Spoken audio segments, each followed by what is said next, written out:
For more deliberation on the plight of Nigerian workers, Adewale Oyerinde, the Director General at the Nigeria Employers Consultative Association, NECA, joins me now. Thank you very much for making out time to be with us. Now, organized labor across all platforms have scored the administration of President Muhammadu Buhari in terms of workers' welfare. Now, what do you make of this?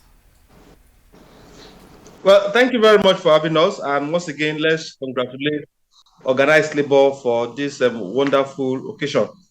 But first, I think it will be very important to contextualize this conversation about minimum wage.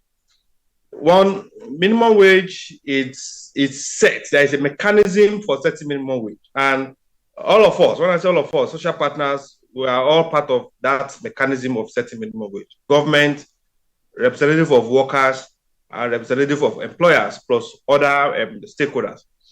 They all come together, working together with the guidance of the ILO Convention on Minimum Wage Setting. And that was why we arrived, the issue of 30,000 was arrived at about 4 years ago.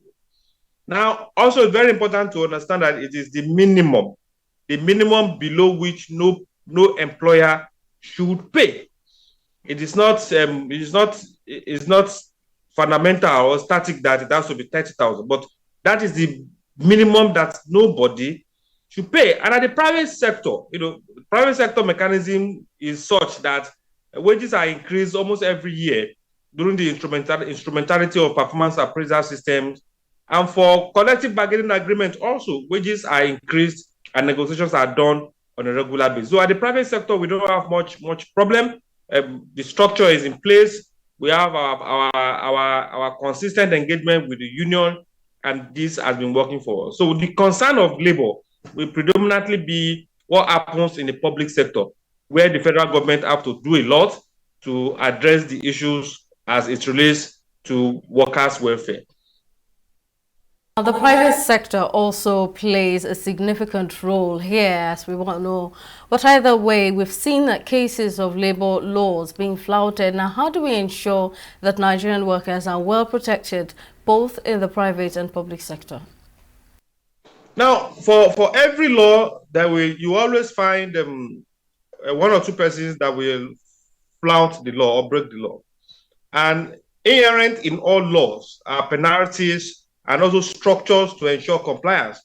And one of the structures we have, or one of the parameters we use in this environment, is the instrumentality of the Ministry of Labor. The Ministry of Labor have inspectors, labor inspectors that are supposed to go to organizations to inspect if they are actually doing what they are supposed to do.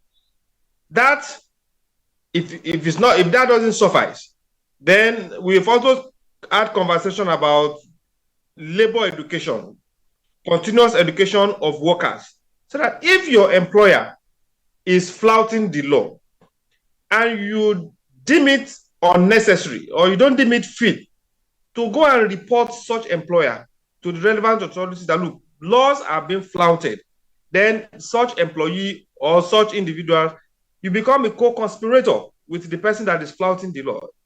That I don't have access to the Ministry of Labor is not an excuse. The Ministry of Labor have offices in the 36 states of the Federation. So a way to curb the issue of law breaking is for all of us collectively to escalate all these issues to the Ministry of Labor, and the Ministry of Labor to play its part in the context of monitoring and issuing necessary penalties.